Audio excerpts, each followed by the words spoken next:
Halo semuanya, salam damai Kristus bagi kita semua. Jadi dulu, sebelum kita mengetahui lebih dalam tentang Islam, itu kan kita biasa belajar tentang Islam di Google, cari Allah Subhanahu wa taala itu apa. Bahkan ada orang-orang Kristen yang mengatakan bahwa Tuhan dalam Al-Qur'an itu sama dengan Tuhan yang ada di dalam Alkitab. Itu karena mereka berpendapat bahwa di dalam Al-Qur'an mengatakan bahwa Tuhan yang menurunkan Al-Qur'an yang disembah oleh Muhammad itu adalah Tuhannya, Allahnya Ibrahim, Ishak dan Yakub. Yang mana kalau apa kita paralelkan dengan Alkitab, itu Alkitab juga menyatakan hal yang demikian. Alkitab menyatakan bahwa Allah yang disembah oleh umat Kristen adalah Allah Abraham, Ishak dan Yakub, yang juga disembah oleh orang-orang Yahudi. Nah, itu dulu pemikiran kita sebelum kita belajar lebih jauh tentang Islam. Nah, tapi ada perbedaan-perbedaan, walaupun ada perbedaan-perbedaan antara kisah di dalam Al-Quran dengan kisah di dalam Alkitab. Itu juga tidak menutup kemungkinan bahwa saudara-saudara kita yang Kristen pasti masih memiliki pemahaman yang sama tentang Allah yang ada di dalam Alkitab dengan Allah yang di dalam Al-Quran. Jadi mereka masih berpikir seperti demikian walaupun mereka sudah tahu bahwa kisah-kisah itu di dalam Alkitab dan Al-Quran itu memiliki periwayatan yang berbeda. Bahkan ada kisah yang bertolak belakang, berkontradiksi antara Al-Quran dengan Alkitab. Nah, itu sebenarnya sudah menjadi kesadaran, harus menjadi kesadaran dari umat Kristen maupun umat Muslim bahwa kedua kitab ini berbeda, dan bahkan ini juga mengindikasikan bahwa Allah itu berbeda dari Islam dengan yang ada di dalam Kristen. Jadi tidak sama. Dan kali ini saya ingin kita menyimak satu video yang mungkin dulu sempat saudara-saudara Kristen berpikir bahwa ketika membaca sumber-sumber Islam yang mengatakan bahwa Allah Subhanahu wa taala itu adalah zat, tapi DZAT, yang sebenarnya itu memiliki makna yang berbeda dengan yang dipahami oleh bahasa Indonesia sekarang tentang zat, yang mana ada zat padat, zat cair dan lain sebagainya. Dulu kita mungkin memiliki paham bahwa wah, kalau Allah Subhanahu wa taala itu zat, memangnya dia zat apa? Cairkah, padatkah, dan lain sebagainya. Tapi kita akan simak satu video yang nanti akan membuktikan apakah pertanyaan kita dulu itu tentang Allah Subhanahu wa taala itu dia zat apa? Apakah itu relevan dengan video ini dan sumber-sumber yang nanti akan dibuktikan. Sumber-sumber yang akan ditunjukkan dalam video ini juga. Video dari Verbum Veritatis. Nah, sebelum kita simak video ini, saya ingin jelaskan sedikit dulu bahwa sebenarnya video ini tidak ditujukan karena inisiasi dari Verbum Veritatis maupun orang-orang Kristen untuk menyerang Islam. Tidak. Tetapi video ini lahir karena Islam, Muslim, itu selalu membuka mulut mereka untuk menyerang kekristenan. Sehingga tidak ada salahnya kita menggunakan standar yang sama untuk berbicara tentang Islam. Jadi singkatnya begini, sekarang kalau Islam berbicara, Muslim berbicara tentang kekristenan, maka tidak ada salahnya kekristenan juga berbicara tentang Islam. Tidak ada salahnya, karena itu adalah sesuatu yang fair, itu adalah sesuatu yang adil. Tapi kalau misalnya video ini menjadi masalah bagi kalian umat Muslim, maka saya sarankan bilang ke semua channel Muslim untuk jangan berbicara tentang kekristenan, karena itu bukan ranah kalian.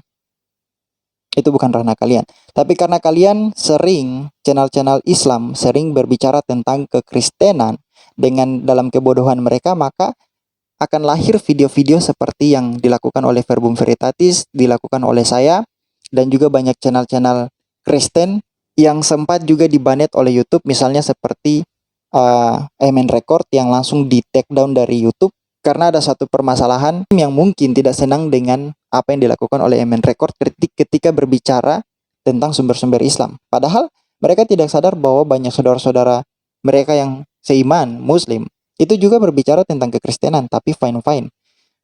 Graham Walaf, Ayah Sofia, channel-channel Islam.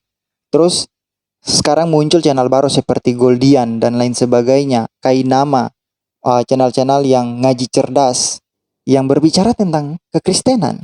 Bahkan berbicara tentang kekristenan itu berbicara untuk memfitnah kekristenan. Jadi jangan salah ketika muncul video-video seperti yang dilakukan oleh Verbum Veritatis dan channel-channel Kristen lainnya yang membacakan sumber-sumber Islam apa adanya, ataupun yang memberikan suatu kajian yang dikatakan itu dapat dipertanggungjawabkan tentang Islam dan dapat menyakiti perasaan saudara-saudara Muslim. Jangan salahkan mereka, karena itu bukan salah mereka, itu adalah salah dari mereka, saudara-saudara Muslim, channel-channel Muslim yang selalu berbicara tentang kekristenan. Mari kita simak saja video dari Verbum Veritatis untuk menjawab pertanyaan kita tentang yang dulu kita mungkin sebelum belajar lebih dalam tentang Islam, kita bertanya bahwa sebenarnya Allah Subhanahu wa taala itu dia zat apa? Walaupun kita tahu bahwa DZAT, zat dalam dalam pemahaman Islam itu berbeda dengan zat yang ada di dalam bahasa Indonesia, yang adalah zat cair, zat padat, dan lain sebagainya. Tapi mari kita simak saja pemaparan dari Verbum Veritatis supaya kita bisa menjawab pertanyaan kita yang dulu. Dan untuk saudara-saudara Muslim tidak usah kejang-kejang, simak saja dengan baik. Kalau kalian tidak senang dengan pemaparan ini, kalian boleh marah kepada sumber-sumber yang dirujuk oleh si pemberi materi atau Verbum Veritatis. Jadi tidak boleh marah kepada orang-orang Kristen, kepada mereka yang membongkar sumber-sumber Islam. Tidak boleh marah. Kalian harus marah kepada sumber-sumber Islam sendiri yang sebenarnya menjatuhkan Islam sendiri. Oke? Mari perhatikan lagi screen saya. Ini dari Franz Rosenthal, Some Minor Problems in the Quran. Dia tulis esai ini di dalam buku What the Quran Really Says, Language, Text, and Commentary. Buku ini terbit tahun 2002. It has a long and varied history behind itself. Jadi punya sejarah yang panjang dan beragam di balik di dalam Islam maupun di dalam keserjanaan Barat, Western scholarship. Tetapi artinya tidak pernah fix, tidak pernah definitif dengan kepastian. Jadi tidak pernah ditetapkan secara pasti arti dari kata itu. Nah, sebenarnya seperti Oke. Jadi begini, sebenarnya Quran surah 112 ayat 2 itu adalah Quran yang diterjemahkan ke dalam berbagai bahasa, tetapi di dalam berbagai bahasa itu terjemahannya tidak sama.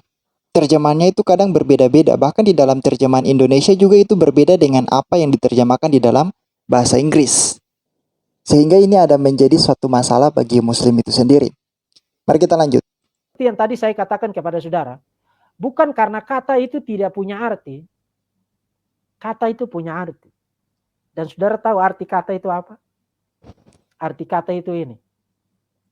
Solid. Padat. Berisi.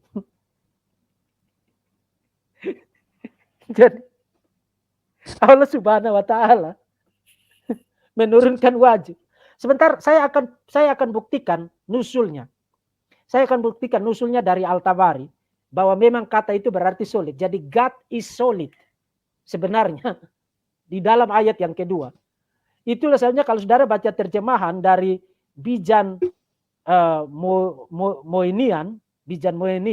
Bijan Moinian menerjemahkan ayat 2 surat Al-Ikhlas, God is solid. Allah itu benda padat, Allah itu berisi.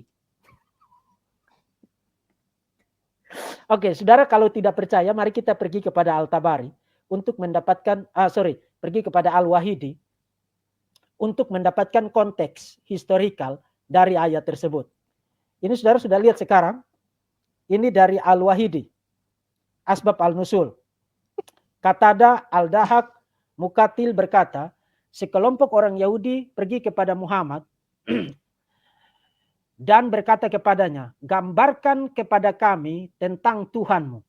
Apakah karena dia telah menyingkapkan deskripsinya di dalam Taurat, beritahu kami apakah dari apa dia terbuat.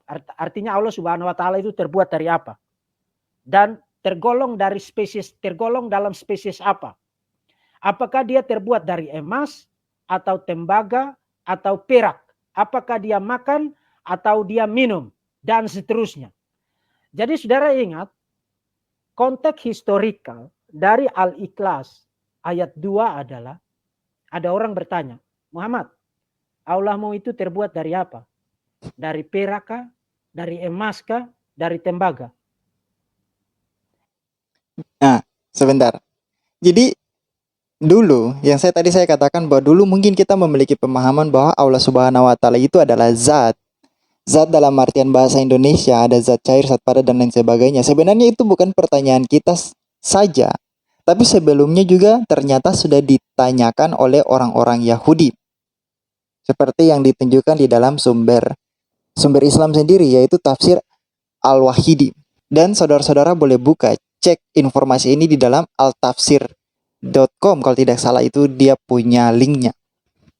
Jadi bukan kita saja yang bertanya bahwa sebenarnya Allah Subhanahu wa taala itu dia zat apa, tetapi ternyata sebelumnya itu ada orang Yahudi yang bertanya bahwa Allah Subhanahu wa taala itu dia terbuat dari apa?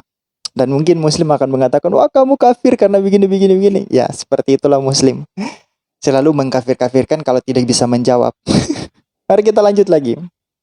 Kemudian Muhammad menjawab, mengklaim dapat revelation, God is solid. God is solid. Allah itu benda padat. Jadi mungkin saudara pikir God is solid itu kok kenapa bisa Muhammad ngomong gitu?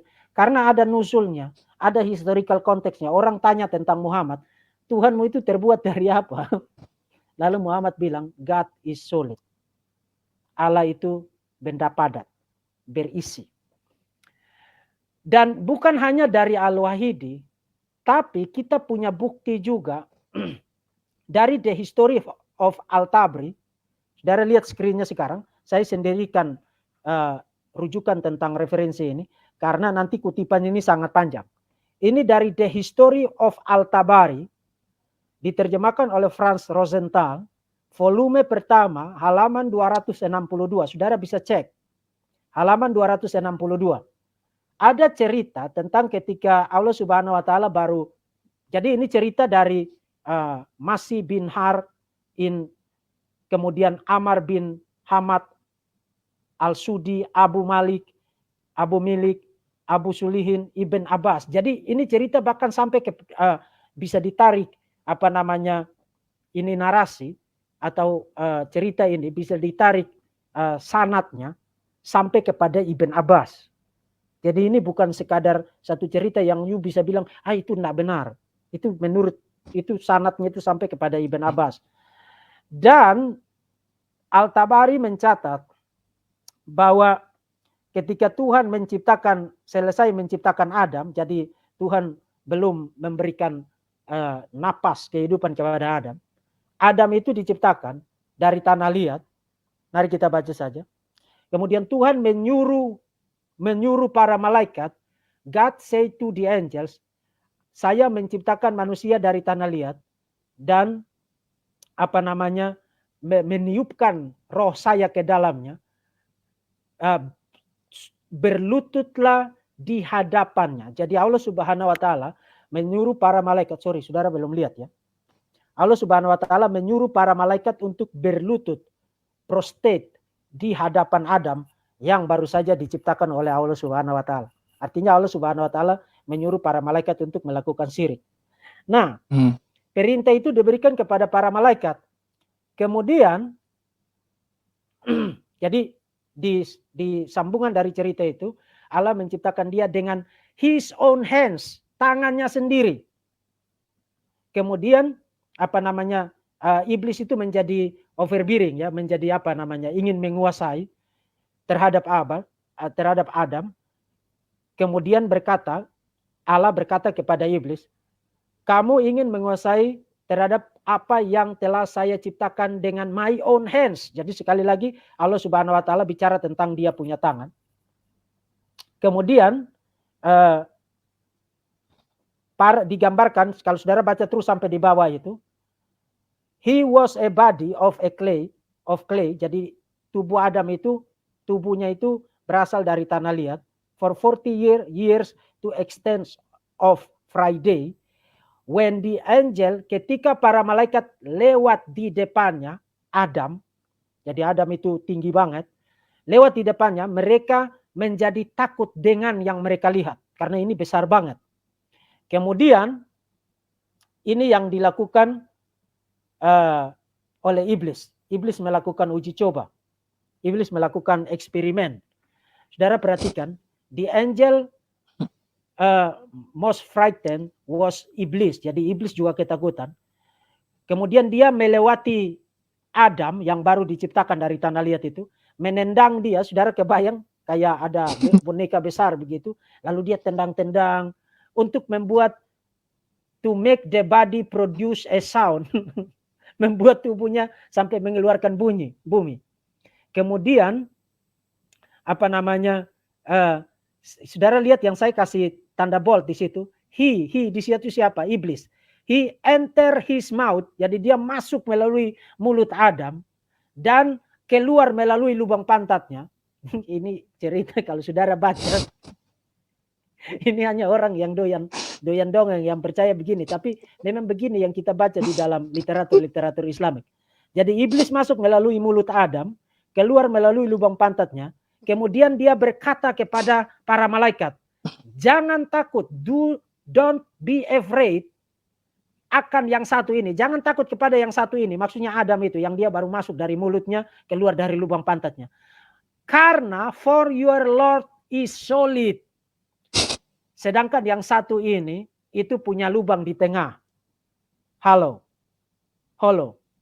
Jadi, your Lord is solid, padat. Kalau yang ini ada lubang di tengah. Dengan kata lain, sekarang saudara lihat, ini dari Al-Tabari. Saya tidak ciptakan apa-apa di sini. Menurut Quran, Al-Ikhlas 112 ayat 2, dan kemudian ada authentic narration, hadis otentik yang sanadnya itu sampai kepada Ibn Abbas. Di dalam hadis itu dikatakan bahwa your Lord is solid.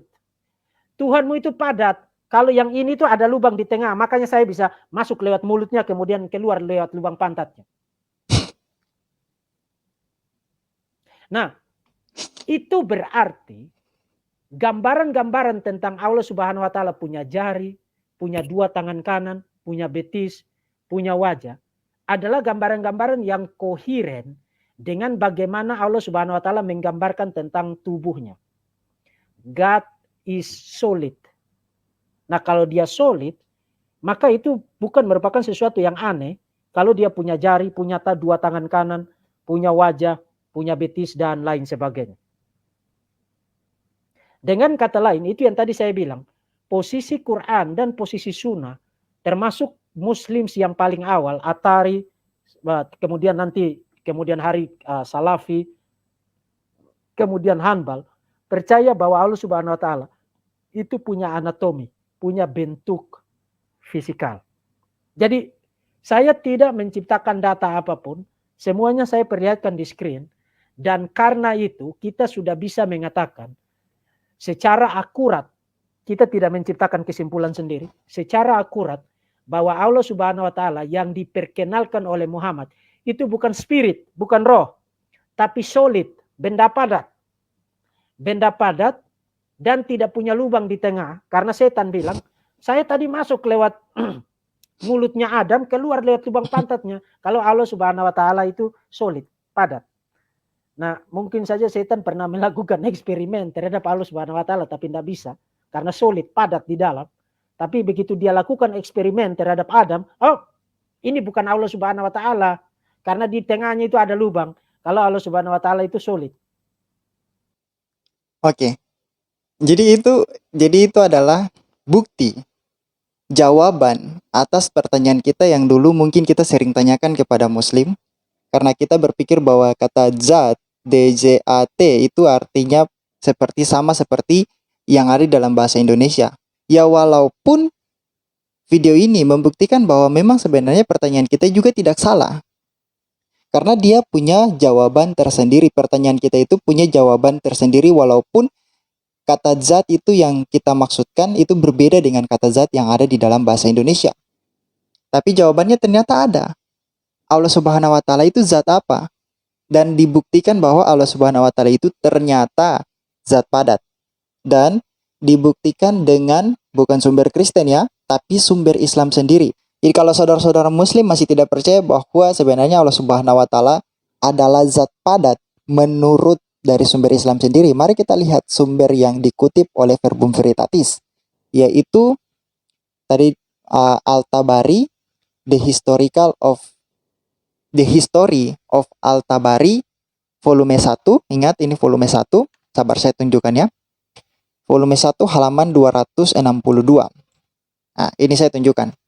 Ini bukunya. The History of Al-Tabari, volume 1. Saudara-saudara perhatikan ya. Ini The History of Al-Tabari, volume 1, General Introduction and From the Creation to the Flood. Nah, nanti silakan saudara-saudara cek sendiri, tapi ini yang saya punya. Jadi, kita lihat di halamannya yang ke-262. Nah, lihat ini halaman berapa? 262. Dan saudara-saudara perhatikan sebentar. Nah, ini yang tadi Verbum Veritatis kutipkan. Jadi saya sudah tunjukkan ya, itu adalah sumber dari Al-Tabari, sumber Muslim sendiri. Di situ dikatakan, jangan takut kepada yang satu ini, karena Tuhanmu adalah solid. Adalah solid. Dan saudara-saudara yang tahu bahasa Inggris, tahu dong arti kata solid. Solid itu kan padat. Zat padat.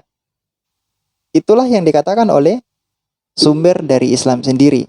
Dan saudara-saudara perhatikan, ini dia punya penomoran untuk catatan kaki 599. Kita lihat di catatan kakinya. Saudara-saudara perhatikan dia punya ini. Punya catatan kakinya yang diberikan penomoran 599 ini. Di situ dikatakan bahwa ini rujukan untuk tafsiran yang diberikan Al-Samad dalam Quran 112 ayat 2. Jadi saudara-saudara sudah lihat bahwa dalam Tabari sendiri, sumber Islam sendiri mengatakan bahwa Allah Subhanahu wa taala itu adalah solid, yang artinya benda padat. Jadi saudara-saudara Kristen yang dulu bertanya sebenarnya Allah Subhanahu wa taala itu zat apa? Sekarang sudah terjawab di dalam sumber Islam sendiri dengan jawaban yang sangat pasti dan tidak ambigu, bahwa Allah Subhanahu wa taala adalah benda padat. Maka Allah Subhanahu wa taala bukanlah Tuhan yang ada di dalam Alkitab. Karena Tuhan yang ada di dalam Alkitab bukanlah benda padat. Oke? Itu saja yang ingin saya buktikan. Semoga saudara-saudara Muslim cepat sadar. Tuhan Yesus memberkati dan Roh Kudus bekerja bagi saudara-saudara Muslim yang mau mencari kebenaran dengan hati yang terbuka. Kita jumpa di video berikutnya.